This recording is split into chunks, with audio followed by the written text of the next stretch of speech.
Hello everyone, welcome to the session. I hope आप सब बढ़िया हैं और अपनी सेहत का ध्यान रख रहे हैं। आज हम करने जा रहे हैं 7th lecture start Indian polity का, जिसमें हम डिटेल में पढ़ेंगे पार्ट 1 जो कि डील करता है the union and it's territory के साथ।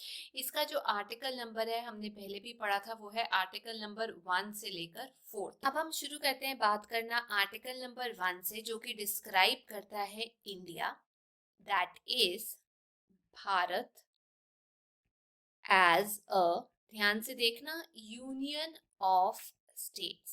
अब यहाँ पर मैंने दो चीजें लिखी हैं, भारत नाम भी यूज किया है और इंडिया नाम भी यूज किया है। उसको डिफाइन किया है एज यूनियन ऑफ स्टेट्स, यानी स्टेट्स का एक गठन है।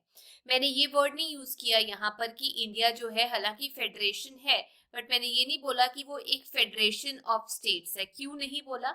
क्योंकि एक चीज की हम ये डिफाइन करना चाहते हैं, हमारी देश का जो नाम है वो यूनियन, यूनिटी से लिया गया है। और दूसरी चीज, इसकी पॉलिटी कैसी है, मतलब गवर्नेंस का स्ट्रक्चर कैसा है तो यूनियन सब साथ में लेके चलते हैं। अब हुआ क्या था कि जब हमारी कॉन्स्टिट्यूएंट असेंबली जो है इंडिया का नाम डिफाइन कर रही थी, कोई भी जो ग्रुप्स थे वो एक मतलब अग्रीमेंट पे नहीं आ पा रहे थे कि इंडिया का नाम जो ट्रेडिशनल नेम है भारत वो रखना चाहिए या मॉडर्न नेम रखना चाहिए जो कि इंडिया है। तो कॉन्स्टिट्यूएंट असेंबली ने दोनों का मिक्स रख लिया। उन्होंने बोला ना आपकी ना हमारी, हम नाम बोलेंगे इंडिया, दैट इज भारत। दूसरी चीज, ये जो वर्ड है यूनियन, हालांकि हमारा जो कॉन्स्टिट्यूशन है वो ये बोलता है कि भाई हम फेडरल हैं, जो स्ट्रक्चर है हमारा फेडरल है, लेकिन फिर भी बी आर अम्बेडकर ने ये बोला कि भाई यूनियन ऑफ स्टेट्स रखना बेहतर होगा as compare to federation of states. क्यों? क्योंकि इंडिया की फेडरेशन जो है वो जैसे अमेरिका में फेडरेशन नहीं थी, स्टेट्स के साथ समझौता हुआ था, तुम हमारे साथ आ जाओ, अग्रीमेंट है तो हम तुम्हारे को पर्सनल लिबर्टी दे देंगे, लेकिन फिर भी इकट्ठे हो जाते हैं। क्यों? क्योंकि हम थोड़े वीक स्टेट्स थे, अमेरिका के जो स्टेट्स थे। तो हमारे जो बी आर अम्बेडकर साहब थे वो कहते हैं कि ना तो जैसे अमेरिकन फेडरेशन बनी है कि कुछ वीक स्टेट्स इकट्ठी होकर एक स्ट्रॉन्ग यूनियन बनाना चाहती हैं, वैसे नहीं हुआ। और दूसरा कारण ये कि ये जो स्टेट्स हैं भाई, ये यूनियन है, ये खुद मिलके कंट्री बना रही है, तो किसी के पास राइट नहीं है कि वो बाहर निकल जाए, इस यूनियन से सीड अवे हो जाए। इसीलिए जो हमारी फेडरेशन है उसका नाम हमें आया था यूनियन दिमाग में, जिसको आप तोड़ नहीं सकते। अच्छा, अब आर्टिकल 1 में एक तो मैंने आपको बताया क्या है, इंडिया दैट इज भारत जो नाम है। अब इसके अंदर डिफाइन की गई है टेरिटरी ऑफ इंडिया। अब इंडिया की जो टेरिटरी है वो 3 कैटेगरीज की हो सकती है। एक टेरिटरी ऑफ द स्टेट्स, दूसरा आपको पता है उसके अंदर यूनियन टेरिटरीज आ जाएंगी, और तीसरी वो वाली टेरिटरी जो किसी टाइम पे जाकर हमारी गवर्नमेंट क्या करेगी, एक्वायर कर सकती है, किसी भी टाइम पे एक्वायर्ड हो या एक्वायर कर सकती है, वो इसके अंदर आ सकती है। अब इसके अंदर एक और चीज जो पेपर में पूछी जाती है कि भाई ये जो टेरिटरी वर्ड है ये ज्यादा बड़ा है या यूनियन ऑफ स्टेट्स या यूनियन ऑफ इंडिया ये ज्यादा बड़ा है? इसमें टेरिटरी ऑफ इंडिया ज्यादा बड़ा है इलाका इंडिया का, क्योंकि देखो यूनियन ऑफ इंडिया के अंदर सिर्फ और सिर्फ स्टेट्स इंक्लूडेड है। लेकिन अगर मैं टेरिटरी की बात करूं, जो एरिया है हमारा जो हम मैप करेंगे उसके अंदर ये सब कुछ आ जाता है, उसके अंदर स्टेट्स भी आ जाती हैं, यूनियन टेरिटरीज भी आ जाती हैं, और वो टेरिटरीज भी आ जाती है जो कभी ना कभी फ्यूचर टाइम में जाकर हमारी जो सेंट्रल गवर्नमेंट है वो एक्वायर करेगी। अब आप सोच रहे होंगे कि भाई इंडिया तो एक सॉवरेन स्टेट है, तो क्या बाहर की टेरिटरी, कोई फॉरेन टेरिटरी एक्वायर कर सकता है? जी हाँ, कुछ तरीके हैं बाहर का कोई भी इलाका एक्वायर करने के लिए, कोई भी कंट्री कर सकती है अकॉर्डिंग टू इंटरनेशनल लॉ। ये रिकॉग्नाइज किए गए तरीके हैं। सबसे पहला है सेशन। कहने का मतलब ये कि आप कोई ट्रीटी कर लो दूसरे देश के साथ, आप परचेज कर लो उनकी कोई टेरिटरी, आपको हो सकता है गिफ्ट में मिल जाए वो वाली टेरिटरी, लीज पे मिल जाए, या वहां पर एक चीज हो जाए प्लेबिसाइट, लोग खुद बोलते हैं कि हम मिलना चाहते हैं इस देश के साथ। दूसरा तरीका, बाय ऑक्यूपेशन। यहाँ पर मतलब अभी तक कोई ऐसी टेरिटरी है जिसको कोई भी रूल नहीं कर रहा, कोई भी गवर्न नहीं कर रहा, कोई रिकॉग्नाइज्ड रूलर नहीं है, तो उसको हम ऑक्यूपाई कर सकते हैं। तीसरा तरीका है बाय कॉन्क्वेस्ट करके या सबजुगेशन, यानी कि अपने अधीन लाके आप उस टेरिटरी को अपने कंट्रोल में कर सकते हैं। इंडिया ने बहुत सारी जो फॉरेन टेरिटरी है, जैसे दादर एंड नगर हवेली, वो कभी हमारे कंट्रोल में नहीं थी, वो दूसरे एरियाज में थी। गोवा हो गया, दमन दीव हो गया, पुडुचेरी, सिक्किम हो गया। जब से हमारा कॉन्स्टिट्यूशन बना है, इन सबको उन्होंने एक्वायर किया है। अच्छा, आर्टिकल नंबर 2, भाई साहब ये सबसे इंपॉर्टेंट आर्टिकल है, इसमें कंफ्यूज मत होना। आर्टिकल नंबर 2 जो है ये पावर देता है, यहाँ पे डोले शोले बना देती हूँ ताकि आपको याद रहे, और ये हो गया हाथ। ये आर्टिकल नंबर 2 ये एम्पावर करता है पार्लियामेंट को कि वो एडमिट कर ले into the union of India. क्या क्या चीजें एडमिट कर ले यूनियन ऑफ इंडिया? एडमिट कर ले, इस्टेब्लिश कर ले कोई न्यू स्टेट जो टर्म्स एंड कंडीशंस उसको सही लगती है। अब इसके अंदर क्या क्या तरीके हो सकते हैं कि मतलब कोई नया जो स्टेट है वो अपने यूनियन के अंदर उसको जाकर मिला लेना। अब कैसे हो सकता है? पहला ये कि वो एडमिट कर ले एक न्यू स्टेट को कि भाई ये नई स्टेट है, हम इसको एडमिट कर रहे हैं, यानी कि मिला रहे हैं। पार्लियामेंट के पास पावर है एडमिट करने की, सुप्रीम कोर्ट के पास नहीं है। और दूसरा, इस्टेब्लिश कर ले। अब ये जो पहली स्टेट है, ये पहला रूल है, इसमें एडमिट करना है, यानी कि जो स्टेट है वो तो ऑलरेडी बनी हुई है।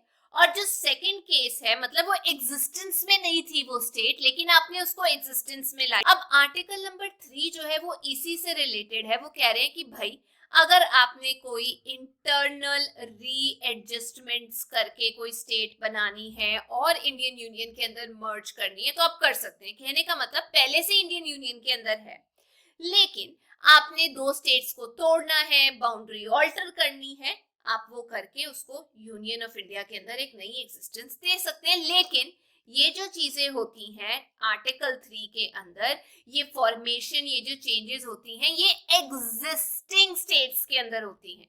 आर्टिकल 2 के अंदर एडमिशन या एस्टेब्लिशमेंट जो होता है वो नई स्टेट्स के साथ होता है जो पहले से एग्जिस्टेंस में नहीं थी। या तो आपने मिलाया उसको इंडियन यूनियन के अंदर या एस्टेब्लिश करके मिलाया। लेकिन आर्टिकल 3 में ये है कि भाई स्टेट्स तो पहले से ही थी, लेकिन तोड़ मरोड़ दिया है उसकी बाउंड्री को। क्लियर? बच्चे पूछेंगे ये तोड़ मरोड़ने का मतलब क्या है? चलो मान लो ये एक स्टेट है, आपने इसमें से एक स्टेट निकाल दी। आपने क्या किया? एक नई स्टेट बनाई, एक सेपरेट करके टेरिटरी किसी स्टेट की, या हो सकता है दो स्टेट्स को जोड़ के आपने एक नई स्टेट एग्जिस्टेंस में लाए। आर्टिकल 3 के अंदर बता रही। या ये स्टेट थी, आपको ये एरिया अच्छा नहीं लगा, आपने बोला इस स्टेट का एरिया यहां तक हो जाएगा, इंक्रीज कर दिया। या आपने इस स्टेट का ही एरिया डिक्रीज कर दिया। आपने क्या क्या कर दिया? ऑल्टर कर दिया उसकी बाउंड्री को। या आपने उसका नाम भी बदल दिया, वो भी आर्टिकल 3 के अंदर ही कंसिडर होगा। मतलब एग्जिस्टिंग स्टेट्स के साथ हमने छेड़खानी करनी ही करनी है, वो आर्टिकल 3 के अंदर होगा। नई स्टेट्स के साथ आर्टिकल 2 के अंदर। अब आप सोच रहे होंगे कि मैडम ऑलरेडी स्टेट बनी हुई है, आप उसके साथ जाके इतनी कितनी छेड़खानी कर सकते हो कि उस स्टेट को कोई प्रॉब्लम ही ना हो कि भाई मेरा नाम भी बदल दिया, मेरे को किसी और स्टेट के साथ मर्ज भी कर दिया। तो बेटा इसको करने से पहले ना दो कंडीशंस होती हैं, आप ये याद रखना। दो कंडीशंस क्या क्या होती हैं कि इसका जो बिल पार्लियामेंट में लेकर आया जाता है, बिल मतलब एक प्रपोजल आप कह लो कि भाई ऐसा हम करने वाले हैं, वो पार्लियामेंट में तभी लाया जाता है जब उसके ऊपर रिकमेंडेशन होती है हमारे प्रेसिडेंट की। On the recommendation of president ये बिल हम लेकर आते हैं। और दूसरी चीज, ये जो बिल जो रेफर किया जाता है प्रेसिडेंट के द्वारा पार्लियामेंट को, यही सेम बिल उस पर्टिकुलर स्टेट की लेजिस्लेचर को भी दिया जाता है और उनको एक कंसर्न, एक स्पेसिफाइड टाइम दिया जाता है कि भाई तुम अपना व्यू बताओ कि तुम्हें मर्ज किया जाए, अगर हम काटना चाहते हैं काटा जाए, ऑल्टर करना चाहते हैं एरिया ऑल्टर किया जाए, नहीं करवाना चाहते ना करवाया जाए ये।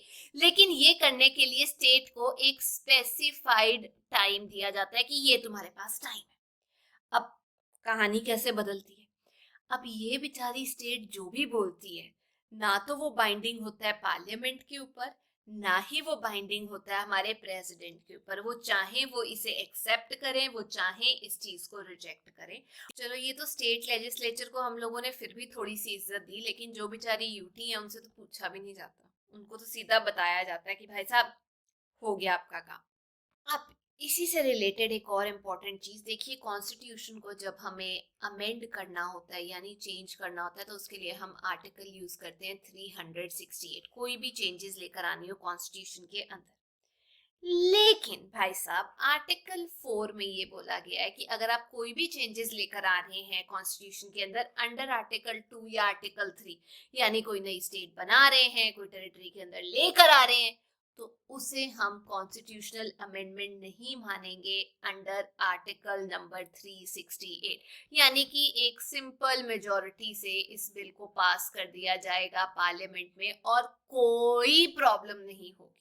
मतलब आप ये को जनरली स्पेशल मेजोरिटी चाहिए होती है, लेकिन सिंपल मेजोरिटी क्या है, मतलब आप सिंपल प्रोसीजर, मैक्सिमम लोगों ने वोट कर दिया तो भाई ये चीज बन जाएगी, अब कुछ भी कोई भी नहीं इसका बिगाड़ सकता। ठीक है। अब कुछ लोगों के दिमाग में ये आता है कि भाई सुप्रीम कोर्ट ने एक वर्डिक्ट दी थी 1969 में, उसमें ये बोला था कि अगर कोई, ध्यान से सुनना, बाउंड्री का डिस्प्यूट है इंडिया का किसी और कंट्री के साथ, हो सकता है चाइना के साथ हो, नेपाल के साथ हो, भूटान के साथ हो, पाकिस्तान के साथ हो, बाउंड्री का जो डिस्प्यूट है उसके लिए कॉन्स्टिट्यूशन में अमेंडमेंट की जरूरत नहीं है, उसके लिए एग्जीक्यूटिव एक्शन ही चाहिए होगा, पार्लियामेंट का लेना देना नहीं है। जो हमारे आईएएस ऑफिसर्स हैं, मिनिस्टर्स हैं, उन्हीं के एक्शन के द्वारा ये चीज जो है, ये आप इसका सोल्यूशन निकाल सकते हैं। क्लियर हो गया। अब हम बात करते हैं, देखिए 2014 में शायद सब लोगों को पता होगा कि तेलंगाना जो है वो एग्जिस्टेंस में आई थी as 29th state of India. अच्छा, एक ये पॉइंटर है। दूसरा पॉइंटर, इंडिया के अंदर एक स्पेशल स्टेटस के अंदर एक स्टेट को रखा गया था, आर्टिकल 370 के अंदर state of Jammu and Kashmir को रखा गया था और ये आर्टिकल लागू हुआ था 1952 में। जम्मू एंड कश्मीर को एक स्पेशल दर्जा दिया गया था इस आर्टिकल के तहत।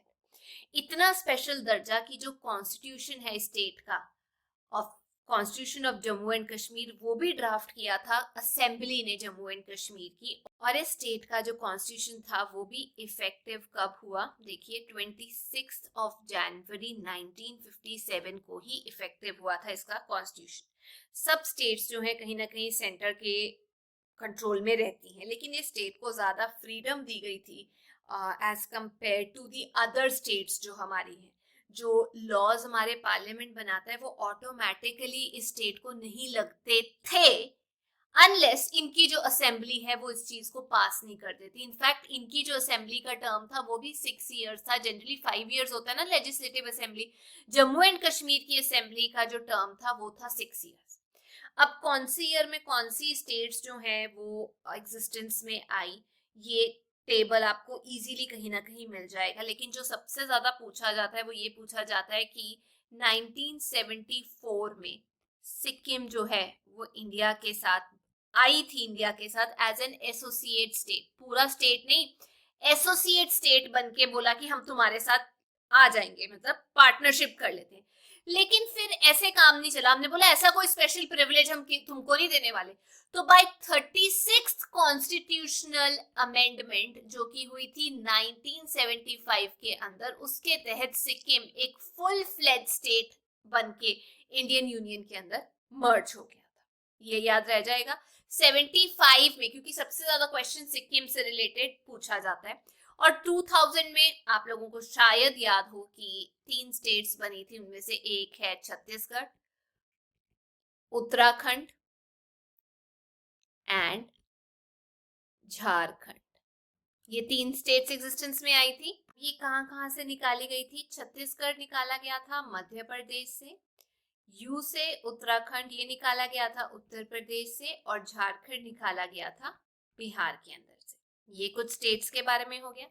अब हम बात करते हैं 2014 के बाद कुछ हुआ। जी हाँ, 2019 के अंदर Jammu and Kashmir reorganisation act आया। उसके तहत ये बोला गया कि भाई साहब ऐसा होगा कि जम्मू कश्मीर को हम 2 यूटीज में डिवाइड कर रहे हैं, एक JNK की यूटी और एक होगी लद्दाख की यूटी, इस एक्ट के तहत। और इन दोनों का जो लॉ एंड ऑर्डर की सिचुएशन होगी, अब वो आप लोगों के हाथ में नहीं है, अब वो इंडिया के हाथ में है, यानी सेंट्रल गवर्नमेंट के हाथ में है। दूसरी चीज, ज्यादा ही तुम्हें चाहिए ना, तो हम क्या करते हैं, लद्दाख के पास दो डिस्ट्रिक्ट्स इंपॉर्टेंट दे देते हैं, एक हो गया कारगिल और दूसरा हो गया लेह। कहते ठीक है जी, अब क्या कर सकते हैं, क्योंकि पहले आर्टिकल 370 को हटा दिया गया था, जो स्पेशल स्टेटस दिया गया। उसके बाद उन्होंने बोला कि जम्मू एंड कश्मीर के पास क्या होगा, एक तो आपके पास हम लेफ्टिनेंट गवर्नर दे देंगे, क्योंकि आप यूटी है ना, तो यूटी में गवर्नर नहीं होता, लेफ्टिनेंट गवर्नर हो गया, एडमिनिस्ट्रेटर हो गया, ऐसे नामों से जाना जाता है एक बंदा। और आपके पास एक असेंबली होगी, लेजिस्लेटिव असेंबली, जनरली यूटीज के पास नहीं होती, लेकिन आपको हम असेंबली दे रहे हैं, जिसमें अभी के लिए आप 107 सीट्स ले लो, कर कर आके ऑल्ट्रेशन हम और बढ़ा देंगे, 114 पे ले जाएंगे। लेकिन अगर आप पूछो मैडम करंट स्टैट्स क्या है, करंट स्टैट्स के हिसाब से अभी वो सीट्स 87 ऑक्यूपाइड है। हमने ये भी बोला कि भाई साहब तुम इतनी सीट्स ले रहे हो, कोई बात नहीं, लेकिन ये जो असेंबली है इसके अंदर 24 सीट्स जो है वो खाली रहेंगी, वेकेंट रहेंगी। क्यों? क्योंकि वो पाकिस्तान ऑक्यूपाइड कश्मीर की सीट्स हैं, तुमने ऑक्यूपाई किया वो एरिया, पाकिस्तान ने है तो हमारा, लेकिन उसके लिए भी हम सीट्स रखते हैं। लास्ट इंपॉर्टेंट इससे रिलेटेड करंट अफेयर वो ये है कि आप लोगों को हम लोक सभा में भी सीट्स दे रहे हैं। जम्मू एंड कश्मीर को कितनी सीट्स दी जाएंगी? 5। और लोकसभा में लद्दाख को कितनी सीट्स दी जाएंगी? 1। अब दोबारा बता रही हूँ, नई स्टेट बनाना, निकालना, ये सब किसके हाथ में है? पार्लियामेंट के हाथ में। और कॉन्स्टिट्यूशन ये नहीं कहता कि भाई कोई भी पार्ट अपना निकाल के ऐसे आसानी से किसी को दे दो, इतना आसान भी नहीं। अब इसमें कुछ हम लोगों ने कमीशंस बिठाई थी जो रीऑर्गेनाइजेशन से रिलेटेड है, क्योंकि आसानी से देखो, पहले मैं आपको बता दूं, जब इंडिया का इंडिपेंडेंस एक्ट पास हुआ था 1947 में, एक इंडिपेंडेंट नेशन बना था इंडिया, और उसके साथ पाकिस्तान भी एग्जिस्टेंस में आया था। तो इंडिया के अंदर बहुत सारी प्रिंसली स्टेट्स थी, मतलब टोटल 552 प्रिंसली स्टेट्स थी इंडिया के अंदर, इंडिया की ज्योग्राफिकल बाउंड्री के अंदर, जिसमें से 549 ने बोल दिया था कि हम इंडिया के साथ मर्ज कर जाते हैं, लेकिन 3 स्टेट्स नहीं मानी थी, जिसमें से पहली स्टेट जो है वो थी हैदराबाद, दूसरी जूनागढ़ और तीसरी कश्मीर। ये तीनों बोले हम इंडियन यूनियन के साथ मर्ज नहीं होना चाहते, हम एग्जिस्टेंस अपनी इंडिपेंडेंट रखना चाहते हैं। तो हैदराबाद को ये पूछा जाता है बाय पुलिस एक्शन, हम अपने अधीन लेकर आए थे, इंडियन यूनियन में मर्ज किया था। जूनागढ़ में रेफरेंडम हुआ था, और कश्मीर के अंदर साइन किया गया था इंस्ट्रूमेंट ऑफ असेशन। रेफरेंडम होता है जब जो डायरेक्टली लोग हैं किसी स्टेट के, कंट्री के, वो वोट करते हैं फॉर या अगेंस्ट एक लॉ जो डील करता है एक स्पेसिफिक इशू को लेके। तो लोगों ने डायरेक्टली वोट करके बोला था कि ठीक है, हम इंडियन यूनियन के अंदर मर्ज करना चाहते हैं, क्योंकि हमारे जो किंग और जो भी हमारे रूलर हैं, हम उनसे नाखुश हैं। अब ये स्टेट्स रीऑर्गेनाइजेशन को लेकर हमने बहुत सारी कमेटीज बनाई थी, क्योंकि बार बार डिमांड ये आ रही थी कि लैंग्वेज के बेसिस पे, लिंग्विस्टिक बेसिस पे अलग अलग स्टेट्स बनाई जाए। जैसे जो मराठी बोलते हैं उनके लिए एक स्टेट बनाई जाए, जो पंजाबी बोलते हैं उनके लिए अलग स्टेट बनाई जाए, जो हिंदी बोलते हैं उनके लिए अलग बनाई जाए। तो बहुत सारी कमीशंस जो हैं वो एग्जिस्टेंस में आई थी। जैसे एक है धार कमीशन, इसे हम लिंग्विस्टिक कमीशंस भी बोलते हैं, कि लैंग्वेज के बेसिस पे स्टेट्स बनाई जाए, इसे बोला जाता है लिंग्विस्टिक प्रोविंसेस कमीशन, या तो कमीशन होगा या कमेटी होगा। उसके बाद आई थी JVP, एक ये कमेटी। JVP क्यों? इसके अंदर 3 लोग थे, एक तो जवाहरलाल नेहरू, वल्लभ भाई पटेल और पटाभी सीतारमैया, ये इसके अंदर आए थे, और इन्होंने अपनी रिपोर्ट दी थी 1949 के अंदर, इन्होंने अपनी रिपोर्ट दी थी 1948 के अंदर। लेकिन फिर भी ये सब सुनने के बाद कि लैंग्वेज के बेसिस पे भाई एक स्टेट नहीं बन सकती, बहुत ज्यादा प्रॉब्लम हो जाएगी, बहुत लड़ाइयां हो जाएंगी, लेकिन फिर भी ध्यान से सुनना, अक्टूबर 1953 के तहत जो गवर्नमेंट ऑफ इंडिया उनको फोर्स किया गया फर्स्ट लैंग्वेज के बेसिस पे लिंग्विस्टिक स्टेट बनाने के लिए, और वो स्टेट बनी थी आंध्र। आज की जो आंध्र प्रदेश की स्टेट है उसको बनाया गया था कैसे करके, हमें सेपरेट करना पड़ा तेलुगु जो स्पीकिंग स्टेट थी मद्रास से, और उसको अलग करके हमें ये नई वाली स्टेट आंध्रा मिली थी। अब ये हुआ क्यों था? ये इसलिए हमें बनाना पड़ा क्योंकि एक पॉपुलर एजुटेशन हुई थी, बहुत लंबी एजुटेशन, और इस इंसान की, श्रीरा मुल्लू की डेथ हो गई थी। एक कांग्रेस के पर्सन थे जिन्होंने 56 डे हंगर स्ट्राइक किया कि भाई मेरे को मेरी स्टेट एग्जिस्टेंस में चाहिए, जो मर्जी हो जाए। तो पहले आपसे ये पूछा जाएगा कि 2 रिपोर्ट्स आई थी जिन्होंने मना कर दिया था कि भाई रिजेक्ट कर दिया था, लैंग्वेज बेसिस नहीं हो सकता स्टेट्स को रीऑर्गेनाइज करने के लिए, लेकिन फिर भी एक स्टेट बनी थी लिंग्विस्टिक बेसिस पे, वो थी आंध्र प्रदेश की स्टेट, जिसको बनाया गया था सेपरेट करके तेलुगु स्पीकिंग एरिया से मद्रास स्टेट के, मद्रास के साथ थी। उसके बाद भी बहुत सारी कमीशंस बनी, जैसे फैजल अली, ये भी लिंग्विस्टिक बेसिस के ऊपर ही एक कमीशन बनी थी। इसको बनाया गया था 1953 के अंदर, लेकिन इन लोगों ने अपनी रिपोर्ट दी थी 1955 के अंदर। इन्होंने बोल दिया था कि ठीक है, हम ब्रॉडली एक्सेप्ट कर लेंगे कि लैंग्वेज बेसिस हो सकता है, लेकिन वन लैंग्वेज वन स्टेट नहीं हो सकता। मतलब मोटा मोटा उठा लो ना कि ज्यादा जो लैंग्वेज बोली जाती है उसके बेसिस पे एक स्टेट निकाली जा सकती है, लेकिन one language one state, no way, that can't happen. तो ऐसे करते करते बहुत सारी हम लोगों की स्टेट्स और यूनियन टेरिटरीज बनी थी। उसके अलावा कुछ स्टेट्स के जो नेम्स हैं वो भी बदले गए थे। जैसे 1950 के अंदर हमारे पास था यूनाइटेड प्रोविंसेस, इसका नाम चेंज करके यूपी डाल दिया गया था। 1969 के अंदर हम लोगों ने मद्रास को रीनेम करके तमिलनाडु बना दिया था। वैसे ही 1973 के अंदर मैसूर को रीनेम करके कर्नाटका दे दिया गया था, और सेम ईयर में 73 के अंदर ही, ये 9th क्लास की ज्योग्राफी की बुक में भी दिया हुआ है, लक्षद्वीप, मिनिकॉय एंड अमिंडवी आइलैंड, इनको नाम दिया गया था लक्षद्वीप। ये लक्षद्वीप बन गए थे। और ईयर 1992 के अंदर union territory of Delhi, it was redesignated as, इसको नाम दे दिया गया था national capital territory of Delhi. इसको फुल फ्लेज स्टेट का जो स्टेटस है वो नहीं दिया गया था, बट हाँ नाम चेंज कर दिया गया था। ये क्वेश्चन पूछा जाता है कौन से अमेंडमेंट में हुई ये चीज, ये हुई थी 69th amendment in the year 1991 के अंदर, बट ये चेंजेस आए थे 1992 में, मतलब वो बिल पेश किया था 1991 के अंदर।